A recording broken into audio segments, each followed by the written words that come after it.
Bonjour et bienvenue sur Isobourse. Vendredi 29 avril 2022, l'indice CAC 40 a terminé la semaine sur une baisse hebdomadaire de 0,72% à 6533 points, en repli de 8,66% depuis le début d'année 2022. Alors dans la lignée de la semaine dernière, les principaux indices américains et français ont terminé la semaine dans le rouge, la plus forte baisse hebdomadaire revenant au baromètre des petites valeurs US, l'indice S&P 600, avec un repli de 3,63%. Après une phase haussière identifiée à l'automne 2020, le modèle Isobourse est repassé négatif à moyen terme en février 2022 sur l'indice S&P 600, notamment après la validation du croisement baissier des courbes de pression Isobourse 5 et 20 mois. À court terme, la situation ne montre pas de signe d'amélioration car la courbe de pression Isobourse 5 semaines de l'indice S&P 600 évolue toujours au-dessous de la courbe 20 semaines depuis le croisement baissier validé dans la dernière semaine du mois de novembre 2021.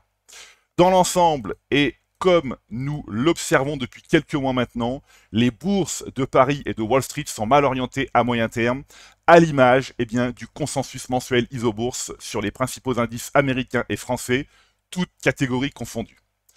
Avec une baisse de 8,8% en avril 2022, l'indice élargi de la bourse de New York, donc le S&P 500, a réalisé sa 10e plus forte baisse mensuelle depuis 1990.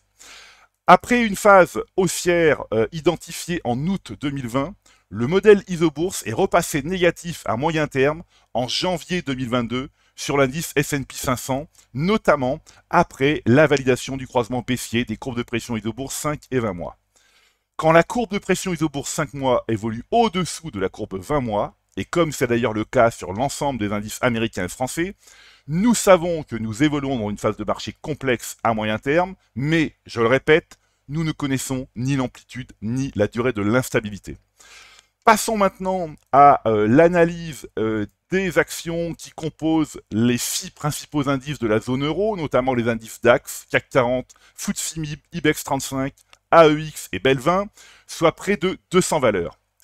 L'analyse de ces grandes valeurs de l'Union européenne montre que le consensus Isobourse à moyen terme évolue dans le rouge avec plus de 70% des valeurs en tendance baissière ou en retournement baissier. C'est pourquoi, et au risque de me répéter une nouvelle fois, il faut continuer à faire preuve de prudence, de rigueur et de patience en restant bien à l'écart des valeurs dont la tendance majeure est baissière et en conservant les autres en portefeuille. Alors, la plus forte baisse hebdomadaire de cette liste revient à BE Semiconductor avec une perte de près de 15% cette semaine.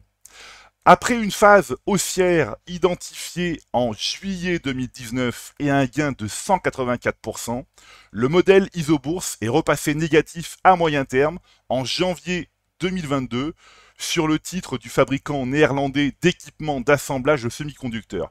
Le titre BE Semiconductor a perdu plus de 22% de sa valeur depuis le signal Isobourse.